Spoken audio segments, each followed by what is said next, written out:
Hello, and thank you for joining us for this episode of AMA's Marketing And.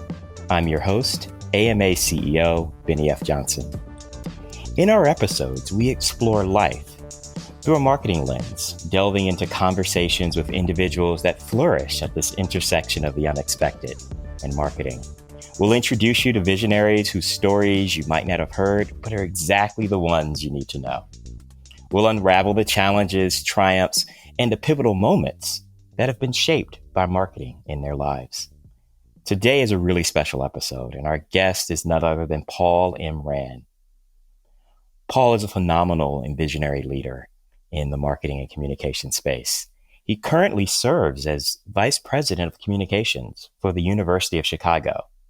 He leads the development of the strategic and digital communications in support of the academic programs, the university's initiatives, and the institutional priorities. It's through collaboration that he supports the momentum of the university's research, its teaching initiatives around the world, and strengthening University of Chicago's community and engagement. What's interesting is Paul has also recently been tapped to serve in an interim leadership role as head of human resources for the university. We'll explore that a bit as well. But it's prior to joining the University of Chicago that Paul had a storied career as an entrepreneur, agency leader, and chief digital officer. He's been able to build not one, but two agencies that have been a part of the larger Omnicom Group, full service digital and social media agencies. Paul has been on the forefront serving as chief digital and growth and innovation officer for Ketchum, the global public relations firm, and has written a really incredible book that I often refer to. Highly recommend it. So, Paul, thank you for joining the podcast. Nice to be with you, Bennie. Thank you. Oh, it's fun to look back and knowing you read over the bio, which really is all about unexpected journeys. Well, and one of the most unexpected is when I joined the National Better Business Bureau and ran into a young Bennie Johnson Yes. that was already thriving in his career and making waves and doing some brilliant things in that world. So it's extraordinary to see all the progress that you've made in your career and growth. It's really fun to be able to have a chance like this to talk. Oh my goodness. Thank you, good sir. It means so much to me to have this conversation and to have you share. I'm smiling for our audience because we had good times building innovative approaches to marketing and community. And we did. It's wonderful. I want to start with that kind of moment, the entrepreneurial moment. You created one of the nation's first really successful social media agencies. That's true, actually. It was very early on, and it was, we called it Zocalo Group. Right. Zocalo, of course, for many of your listeners probably know Zocalo as oftentimes as a Mexican restaurant or something else, but Zocalo often refers to a town square in cities in Mexico and so forth. And we thought that was a great name for a word-of-mouth social media agency. And the premise behind it was this idea that overwhelmingly people will say that the reason they buy a product or a service or vote for a candidate is because someone that they know and trust recommends it to them.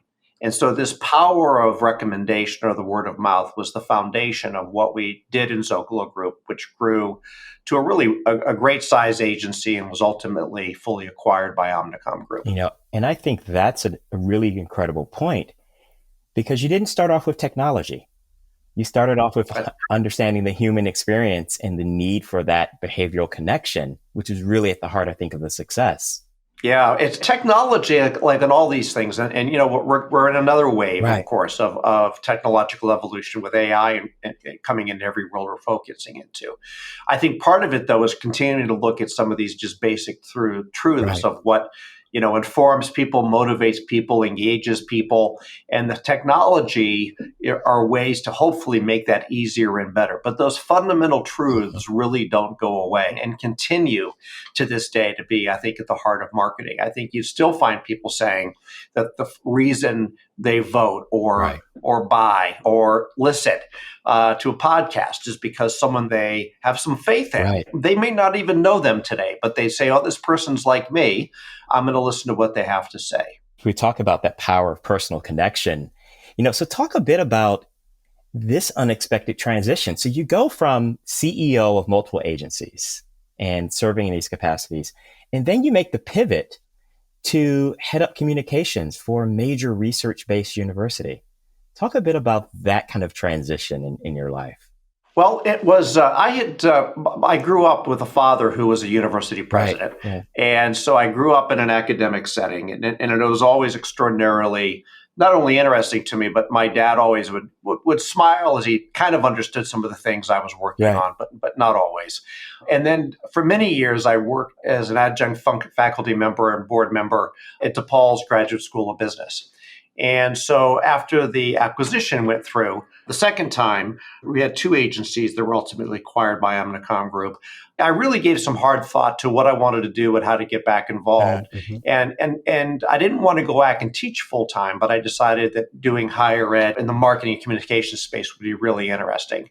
Honestly, it took me a while to find a place that would take a guy that was not from higher ed and naturally in that space. And a number of places they were like, thanks, but no thanks, go get some experience. And fortunately, the president of the University of Chicago was like, I've got all the good higher ed leaders I need around me. I need somebody that can do what you can do. Right. And that was, of course, Robert Zimmer, who was just an extraordinary leader of the University of Chicago and was a wonderful colleague and partner and really one of the finest business leaders I'd ever worked with. Well, when you first made the move, it felt like you were coming home. When you talked about an excitement. But I love thinking of it as unexpected because when someone reads the bio, we don't necessarily see that as the next step. But when you talk about it, it feels like a natural extension of the leadership that you had built, community, and a through line that I've always seen in your work is this notion of innovation, of kind of like human driven innovation. And so when I look at the role, the things you're doing at University of Chicago really speak to that. Oh, thank you.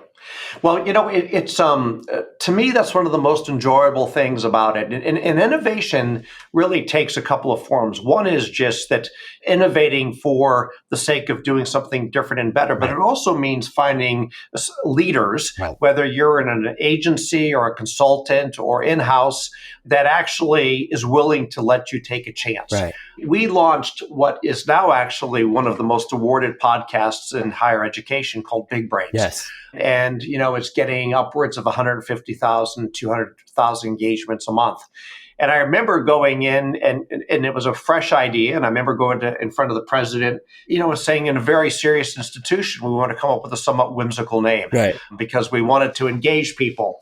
And he just embraced it fully. And again, that was a bold move on his part. And it was a fun experiment on our part that really, really worked.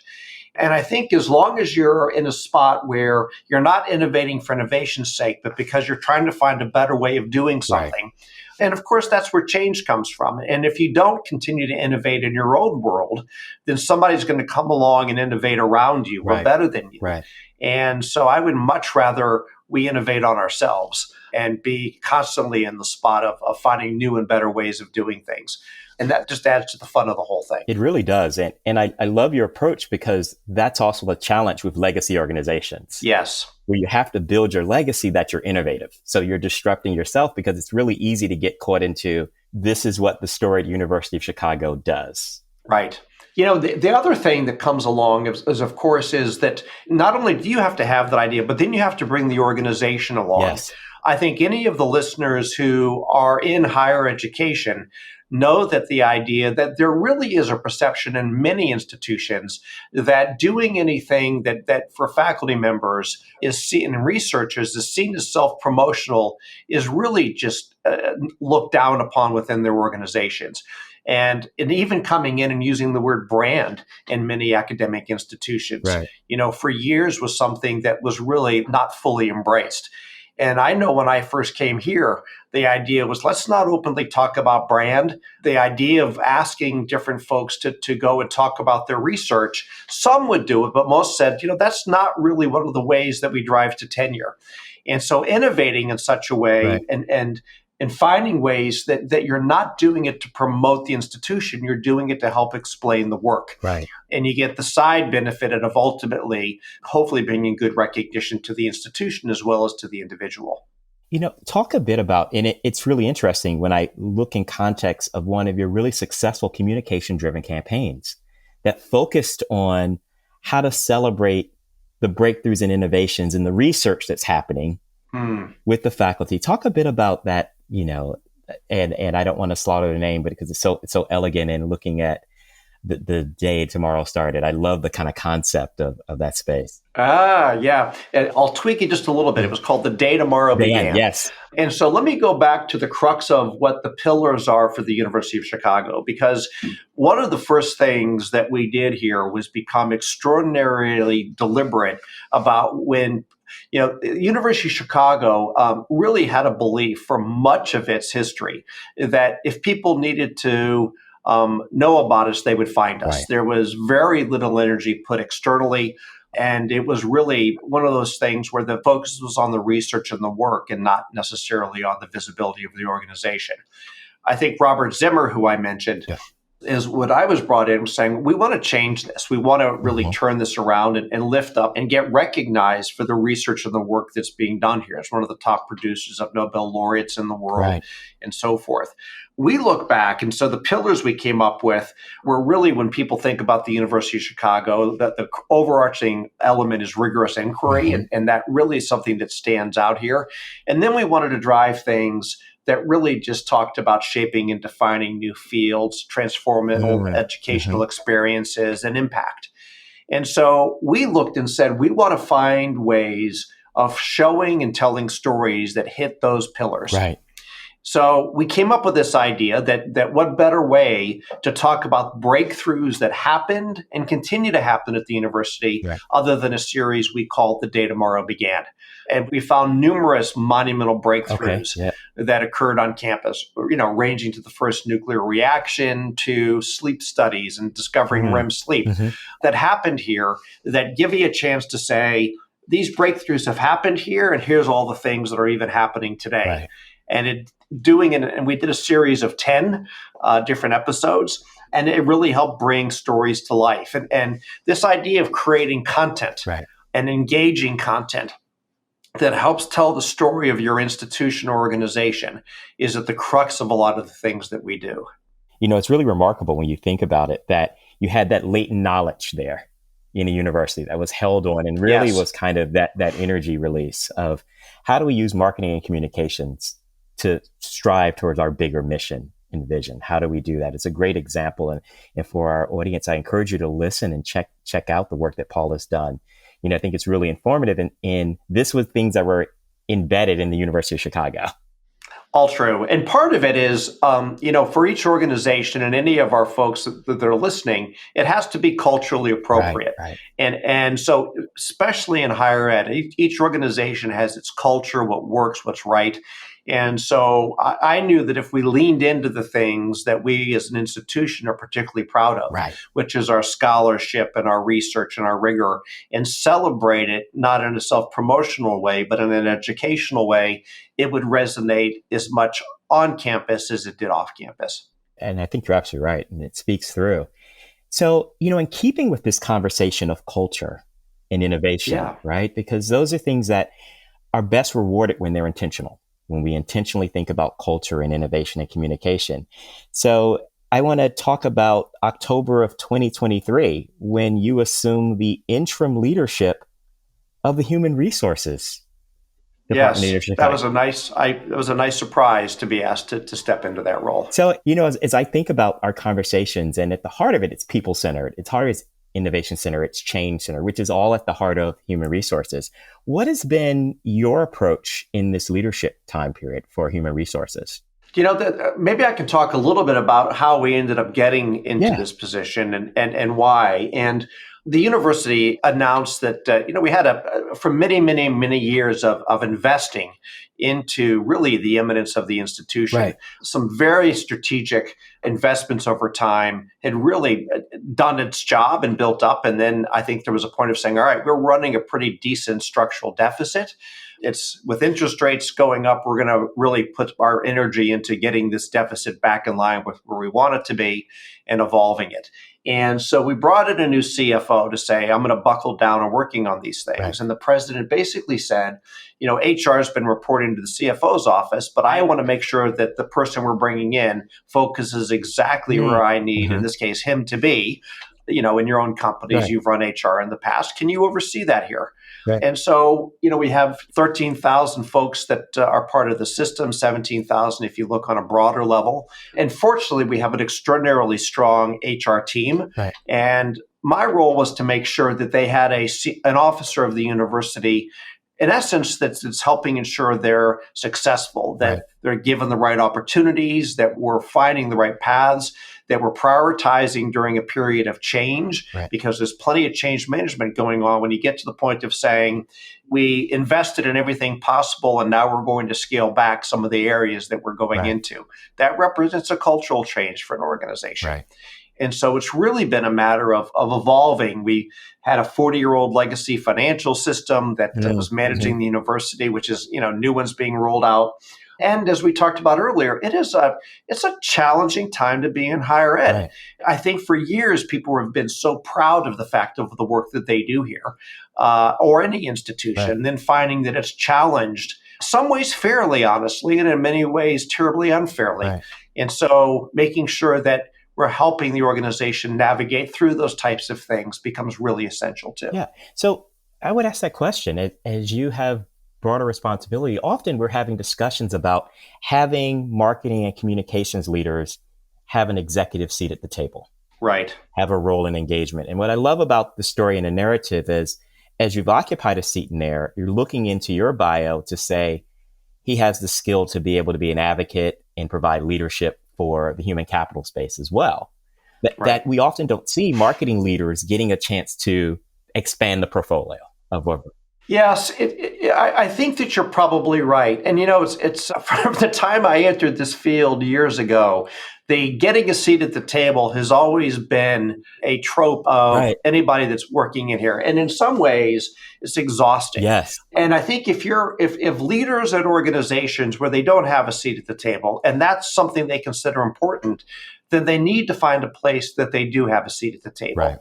And I do think that you earn that seat, and you earn it by being informed and thoughtful and purposeful and providing good counsel, and not feeling as if you're just there to comment on things that are in your deliberate space. I would argue that from a communications point of view, that we now realize that everything that an organization does impacts and shapes its brand. Yes. And if some part of an organization, in my case, a campus, is doing something that's inconsistent with the brand, well, that affects us in every which way possible. Right. And so being a voice of maintaining what our identity is, what our culture is, what our brand is, and ensuring we uphold that, and in many cases, being that voice is highly valuable. And sometimes even asking questions to me is a way of getting there. I can say, well, if we do this, what are the ramifications going to be, and how is it going to be perceived? How's it going to be talked about? And sometimes, everybody knows what they want to talk about, but they may not know strategy. Right. But if you start asking questions about where do you want them to be thought of or talked about or otherwise, sometimes communications or marketing will lead you right into organizational or business strategy. Right. It really does. And I think you're absolutely right. Kind of the layering of, if you're providing good, solid counsel, if you're thinking about the organization and the goals, your entry point is this core skill you have, whether it's marketing or finance and space. And yes, that's part of your playbook, but you're thinking about how I pull all these things together for the organization. I get excited when I hear you talking about it, because having spent some time in the HR industry and in the marketing industry space, that kind of beautiful space of the employer brand and culture and communication and change is an overlap that many organizations would miss. But having your role combined gives you that hyper focus to know that, being an agency lead, your world was all about talent, right? Absolutely. And arguably in any organization, right? I mean, unless you're producing widgets of some sort or another, your human capital is the driver. And, it's interesting, here at the University of Chicago, up until probably 5 years ago, there was no internal communications function. Wow. Literally none. And not surprisingly, I think particularly staff often thought of themselves as secondary to the faculty of the organization, but they were, of course, key components. And so, we introduced both a faculty and a staff version of newsletters that we call The Citizen Mm-hmm. that ends up having 50 to 60% open rates and engagement rates. People look forward to it. We built an intranet, Right. which, now has thousands of visits every day and people are getting different news. And when you do surveys, you find people feel more connected to their institution. Right. And they love being reminded, especially if you're an organization that, for lack of a better word, makes meaning. Right. You want to be reminded of what that meaning is and find opportunities to embrace it. And finding that meaning and embracing that meaning and celebrating that meaning is just absolutely vital. Wow. And so true. And we see this in for-profit companies and B Corp and other spaces. Your staff are your first customers. Your staff are the first to internalize the brand. And we see that impact can be measured in organizations that do exactly what you're saying, that double down on that commitment. If your staff and your team understand why we're here, kind of that internal why, then that lays that into everyone else who interacts with the brand and the organization. Couldn't agree more. And part of this, one of the first things I remember doing when I came to the university is we produced a brochure that we called Telling the Story of the University of Chicago. And it was basically not a marketing slick piece. Mm-hmm. It was designed to give everybody at the organization, or even parents if they asked for it, if people ask you about the University of Chicago or you want to tell them, what do you say? Right. Because nobody's going to say, well, unless you're paying me, I'm not going to be your shill. Right. And I still might not be your shill. But if I really am enamored, as many people come into higher ed, they have a transformative experience, or their child does. They want to talk about it and share it. And the more that we can help people share what we want them to share, and we figure out our priorities and drive those things, that makes a huge difference of building the brand. It does. Providing the tools means a lot, right? Because you can have it. Absolutely does. And it gives you a comfort level. So to pivot a bit about tools, we talked a bit when you first started Zocalo, there was a set of social media tools that existed in that universe. Today, we've introduced an entirely new set of tools. What gets you excited about the new tools today that you can use? It's interesting. I was listening on, it was Marketplace on the radio this morning, the NPR show, public radio show Marketplace. And they were basically talking about how there's another utter transformation happening in Silicon Valley. And I was just out there visiting my son, who's a grad student at Berkeley. And everywhere you turn, there are now billboards and posters talking about AI and the implications of that. And so where and how we're embracing AI is something that I think is going to start. Data science, AI, language learning is utterly vital. Right. And we actually have 2 or 3 people even on our team here at the university that spend a not insignificant amount of time looking at different AI-powered tools to figure out what it is that we can do. But honestly, for me, it wasn't enough. And literally, I just started yesterday a course here at the University of Chicago that was called Data Science and AI for Leaders. Okay. And it's part of the Professional Education Network. And I really wanted to get into it and understand more on a fundamental level, what is it that's going to shape the world that we're operating in? And how do we take advantage of it and do it in the right ways? And so we're at this incredibly formative stage. All of us in one way or another are using ChatGPT. I as mentioned on our podcast, we put together a briefing and do our research on chat before we start. And you still do all your digging, but there's wonderful things that these tools can help produce. And now we're looking at tools that are helping produce video content or audio content, and if not editorial content. All those things raise a whole host of questions. So all those things just are incredibly captivating. But back to your earlier comment, the core insight, the core value of what you have to understand as a marketer or communicator is still there. Right. These are just tools to help you do your job better. Right. This, becomes that human connection, that town square that you mentioned before. Right. It's really important and transformative. So, keeping you back again, we talked about the tools. Let's talk about the entrepreneurial journey. Sure. What advice would you have for entrepreneurs today? Well, I think there's many kinds of advice that go into this. And I never set out, and at this stage, I have started and had 3 companies that were acquired. The first one ended up as an operation of child and family psychological counseling centers. Okay. It was bought by a national hospital chain. And then we had 2 agencies that were acquired ultimately by Omnicom Group. each one of these things were that you see an opportunity and then you see that it's not being met. Right. And I think back to this question you had about innovation. I find it actually hard. Part of reading the news today is so overwhelming and depressing, and that's one aspect of it. The other aspect of constantly reading is that you see opportunities everywhere you turn. Yes. And you see needs that aren't being met, and you say, I could figure out a way to do that better.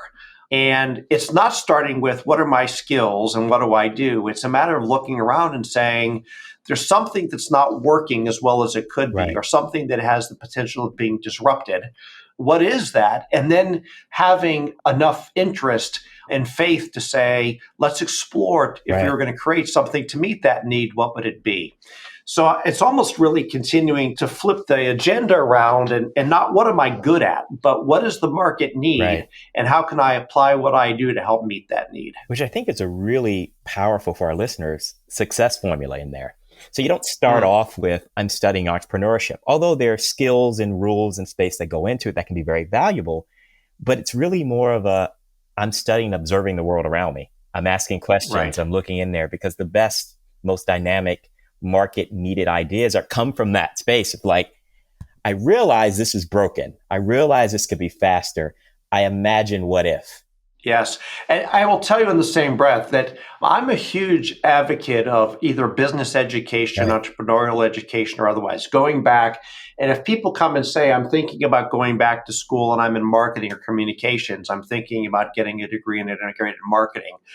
More often than not, I'll say, that's great, but have you really thought about going and looking and getting an MBA instead? Mm-hmm.